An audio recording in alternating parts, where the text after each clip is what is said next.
तर प्रवीण गायकवाड यांच्यावरील हल्ल्याचा निषेध करण्यासाठी रोहित पवार काळ्या रंगाचा शर्ट आणि हातात पोस्टर घेऊन विधान भवनात आलेत।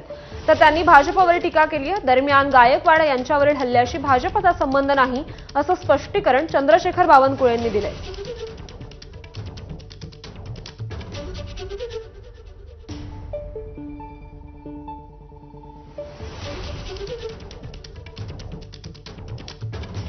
त्यामुळे महसूल मंत्री चंद्रशेखर बावनकुळे यांच्याकडून आलेली प्रतिक्रिया महत्त्वाची आहे।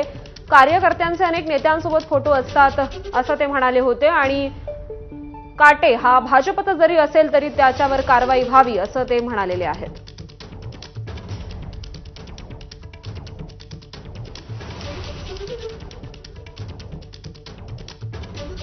प्रवीण गायकवाड यांच्या हल्ल्याचा भारतीय जनता पार्टीचा काही संबंध नाही